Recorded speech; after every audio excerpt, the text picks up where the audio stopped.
Exprime, après l'incubateur, a eu envie de continuer à s'engager et continuer à coopérer. Et donc du coup, on a rejoint la communauté nationale qui est notamment portée par Possible et par Aurore.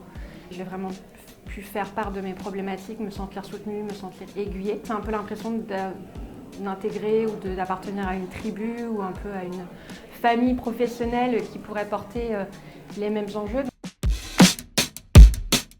Souvent, on est un peu dans son coin quand on est dans une association, quand on milite ou quand on veut porter une parole.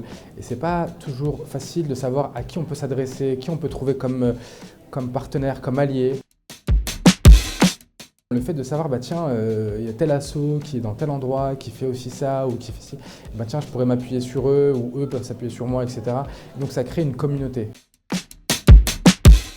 Dans une actualité qui peut être un peu complexe, c'est en fait une nécessité de travailler la coopération pour continuer à porter et à mutualiser ensemble, mais aussi à réinventer des pratiques et des réponses en fait aux choses qu'on traverse.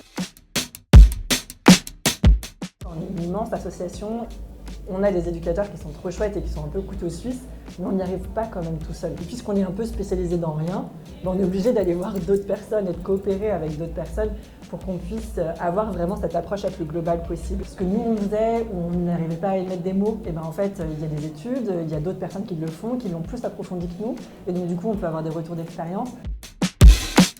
Entre un fonctionnaire du ministère de la Justice, un magistrat, avec des acteurs associatifs. On va poursuivre un même objectif final, mais les moyens d'y arriver sont souvent très différents et c'est souvent là, par manque de dialogue, que se créent des incompréhensions. On prend une journée, on s'enferme tous ensemble et on va ensemble essayer de résoudre des problèmes très basiques et très simples que nous, on vit au quotidien.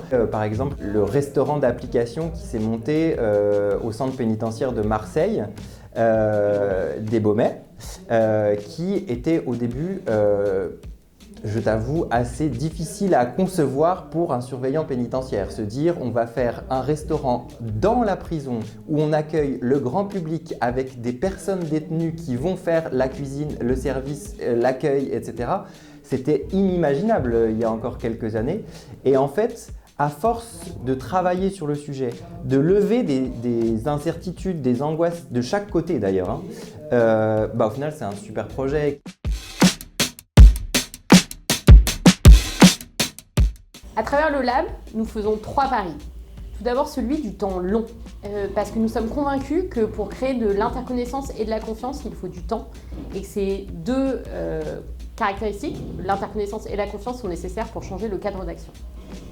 Le deuxième pari que nous faisons, c'est celui de la mobilisation de tous les savoirs présents dans l'écosystème, qu'ils soient scientifiques, professionnels ou expérientiels, et qu'il est indispensable de les mobiliser pour développer des solutions qui soient pérennes et durables.